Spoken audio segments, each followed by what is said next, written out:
अस्सलाम वालेकुम।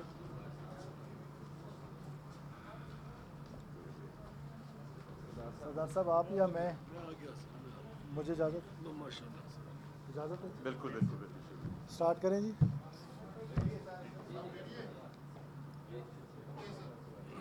बिस्मिल्लाहिर्रहमानिर्रहीम। आप तमाम लोगों का शुक्रिया, आप यहाँ आज शॉर्ट नोटिस पे तशरीफ़ लाए। आज ऑनरेबल प्राइम मिनिस्टर के हुक्म पर जो फेडरल मिनिस्टर्स थे और उनके सेक्रेटरीज़, वो सब यहाँ पे तशरीफ़ लाए। जो इश्यूज़ रिलेटेड थे बलूचिस्तान के, वो आज हमने थॉरली डिस्कस किए हैं। और मैं वज़ीर-ए-आज़म पाकिस्तान का बहुत शुक्रगुज़ार हूँ कि ये पहली दफ़ा तारीख़ में हो रहा है कि हमेशा से बलूचिस्तान जाता था और मरकज़ में जाके रोना रोता था कि ये काम है, हमारे ये इश्यूज़ हैं। आज पहली दफ़ा हुआ है कि तमाम वज़रा इकराम, तमाम तो नहीं, जिनके साथ हमारे इश्यूज़ थे, वो तमाम यहाँ पर तशरीफ़ लाए हैं। और हमने कोई 47 पॉइंट्स इन डिटेल डिस्कशंस में लेकर आए हैं। और उसमें जो लॉ एंड ऑर्डर के हवाले से थे, सीटीडी की स्ट्रेंथनिंग के हवाले से थे, पीटीए के हवाले से थे, फाइनेंसेस के हवाले से थे, बिस्प के हवाले से थे, सो एंड सो ऑन, जो एनएचए के हवाले से थे, प्लानिंग कमीशन के हवाले से थे। प्लानिंग मिनिस्टर साहब इधर नहीं थे तो उनके सेक्रेटरी यहाँ पर थे। सो एक बहुत ही, मैं समझता हूँ बलूचिस्तान के लिए ये फ़र्स्ट टाइम हो रहा है कि इससे पहले ऐसा होता था कि हमारे मिनिस्टर्स, हमारे चीफ मिनिस्टर वहाँ जाते थे। तो ये प्राइम मिनिस्टर साहब का बड़ा एक विजनरी स्टेप है और हमने ये फैसला किया है कि हम इसको कंटिन्यू रखेंगे, कि हम हर 2 महीने बाद इन इश्यूज़ को दोबारा लेकर यहाँ पर आएंगे। और हम ताकि ये चाहते हैं कि जो स्पीडी हों, ख़ास तौर पे एफआईए रिलेटेड बहुत सारे इश्यूज़ डिस्कशन में हुए, कच्ची canal, so and so on. तो इतनी लंबी फहरिस्त है कि वो आपके साथ, मैं स्टाफ को कहूँगा कि वो आपके साथ वो पॉइंट्स शेयर करेंगे कि जहाँ पर हमारे एग्रीमेंट्स हुए हैं और जहाँ पर डिसएग्रीमेंट था उसके लिए भी सोल्यूशन ढूंढा गया है। ख़ास तौर पे जो मिसिंग पर्सनस के हवाले से एक लॉ पे बड़े अरसे से प्रोविंशियल गवर्नमेंट की ये डिमांड थी फेडरल गवर्नमेंट के साथ कि जिसमें हम वो सेंटर्स बनाएं कि जहाँ पर हम उन टेररिस्ट को रख सकें और उनकी कोई अच्छी इन्वेस्टिगेशन कर सकें, इंटरोगेशन कर सकें। उसके हवाले से आज एक कमेटी बनी है। जो हमारे सेक्रेटरी लॉ हैं, जो फेडरल सेक्रेटरी लॉ हैं, वो अटॉर्नी जनरल के साथ मिल के कोई हम ऐसे प्रोविंशियल लॉज की तरफ जा रहे हैं कि जो हमारी सिक्योरिटी फोर्सेस को स्ट्रेंथन करेंगी इस लड़ाई को लड़ने में, सो एंड सो ऑन। तो मैं एक बार फिर ऑनरेबल फेडरल मिनिस्टर्स जो आए हुए हैं, वर्दी सेक्रेटरीज़ जो फेडरल सेक्रेटरीज़ आए हैं, बलूचिस्तान के लोगों की तरफ से उनका शुक्रिया अदा करना चाहता हूँ। ख़ास तौर पे वज़ीर-ए-आज़म पाकिस्तान का शुक्रिया अदा करना चाहता हूँ कि उन्होंने तमाम मिनिस्टर्स को यहाँ पर भेजा है और इस मैंडेट के साथ भेजा है कि यहीं पर डिसीजंस होंगे। और आज के बाद जो बलूचिस्तान के डिसीजंस हैं वो इंशाल्लाह ताला क्वेटा के अंदर होंगे और ये जो सिलसिला है ये आगे चलता रहेगा इंशाल्लाह।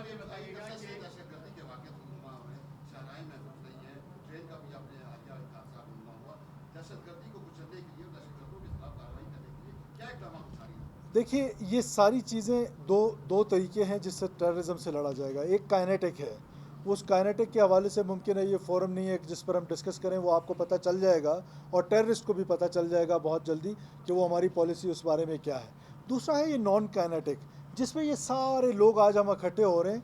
वो सिक्योरिटी का पैराडाइम और डेवलपमेंट का पैराडाइम दोनों ने पैरेलल चलना है। जब दोनों ने पैरेलल चलना है तो उसमें प्रोविंशियल गवर्नमेंट के कुछ रोल हैं, कुछ फेडरल गवर्नमेंट का रोल है। उन सारी चीज़ों को क्लब करके हम इस टेररिज्म का जो वो है और जो डेप्रिवेशन है या सेंस ऑफ डेप्रिवेशन है या जो अनपैरेलल डेवलपमेंट है, इस सारों में फेडरल गवर्नमेंट का जो रोल है और प्रोविंशियल गवर्नमेंट का रोल है।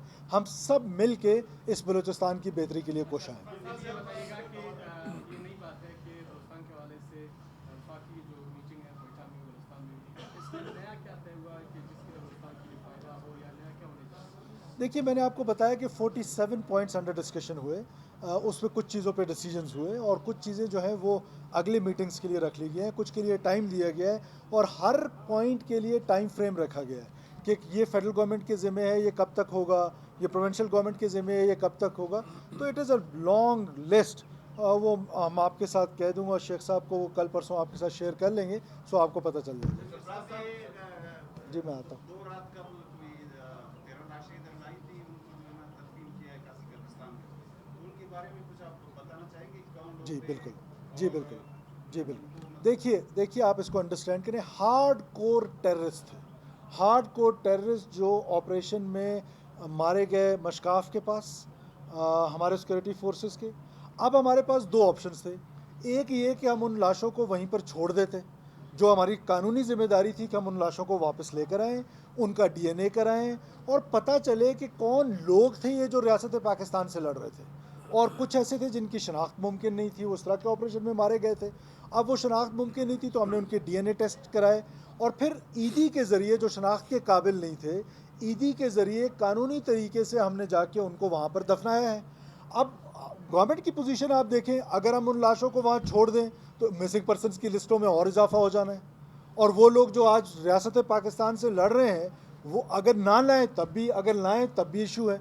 हम आज भी ये चाहते हैं कि जिन लाशों की आइडेंटिफिकेशन हो रही है, जो कोई आइडेंटिफाई करना चाहता है, कानूनी उसका तरीका है, जाएँ, उसको ग्लोरीफाई करने की इजाज़त रियासत पाकिस्तान का आइन नहीं देता, रियासत पाकिस्तान के कानून नहीं देते कि आप टेररिस्ट को ग्लोरीफाई करें। हमने ईदी को दिए जिनकी पहचान शनाख्त मुमकिन नहीं थी, उन्होंने दफना दिए, हर एक का प्लेट लगाया, हर एक का नंबर लगाया, जिस किसी का डीएनए मैच होगा उस डीएनए वाले को उसकी लाश का पता चल जाएगा कि उसकी लाश वहाँ दफन है, वो और अमानतन दफन किए गए, वो वहीं पर उनको रखना चाहते हैं या फिर हमें शरई तरीका है वो वहाँ से निकाल के कहीं और दफनाना चाहते हैं। सो ये कोई इसमें हुकूमत की बदनीयती नहीं है, ये हार्डकोर टेररिस्ट थे जो लड़ाई में मारे गए और उन्हीं को ईदी के ज़रिए दफनाया गया है और हम इसको कंटिन्यू रखेंगे। किसी सूरत में भी हम कोई भी सवाल जो है उसको अनटर्न नहीं छोड़ेंगे कि आज हम अगर उनको वहाँ छोड़ दें, कल मिसिंग पर्सन की लिस्ट में 13 और का इजाफा हो जाए, पता चले कि ये लोग तो मारे गए, कहाँ से फिर इनको ढूंढेंगे, सो एंड सो ऑन। तो ये इसके पीछे ये बैकग्राउंड।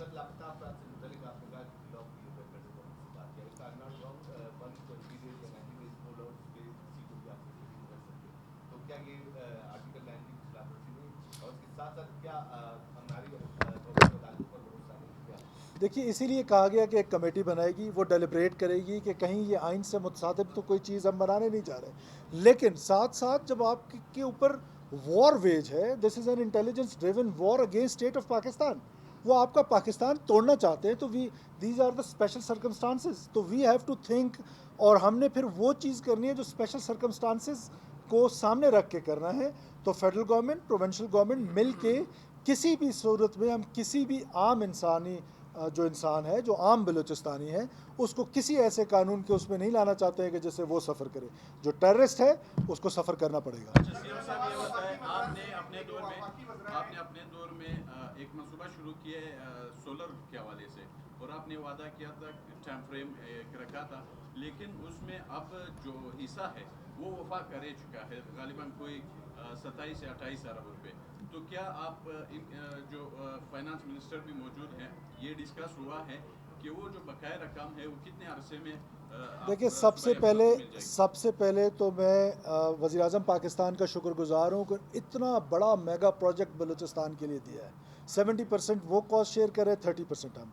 उसके बाद मैं मिनिस्टर पार सरदार अवैस खान लगारी साहब का बहुत शुक्रगुज़ार हूँ और डिप्टी पीएम साहब का कि इनकी जो स्टीयरिंग कमेटी बनी, हम रेगुलरली मिल रहे हैं।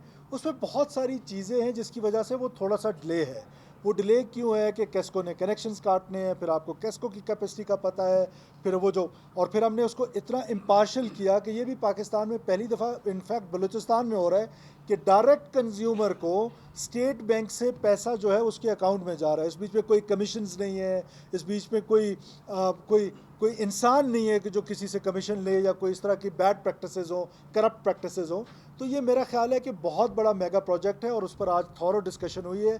14 अरब रुपए फेडरल गवर्नमेंट ने जो हमें लास्ट टाइम दिए थे, आज से कोई 2 हफ्ते पहले वो यूटिलाइज़ हो गए हैं।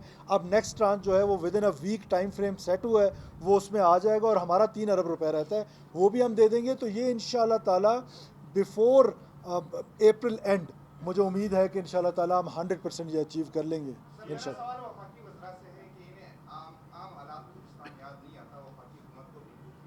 आग लगी होती है या कुछ बड़े वाक़यात होते हैं पूरी दुनिया में, हमारी हम खबरों में होते हैं, तब वो आते हैं और इनमें से शायद कुछ वज़रा साल भर में आए भी नहीं होंगे, तो ये आम दिनों में क्यों पिछला याद नहीं आता? मैं आज जवाब तो इनको देना चाहिए, लेकिन क्योंकि ये हमारे मेहमान हैं, आपके भी ऐसे मेहमान हैं, एक पॉजिटिव चीज़ हो रही है उसको इनकरेज करें।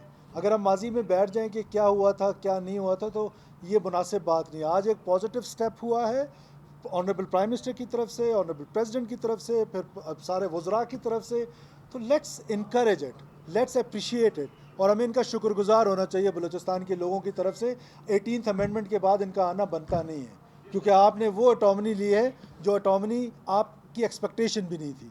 तो हमें इनका शुक्रगुजार होना चाहिए कि वो तशरीफ़ लाए रमज़ान में।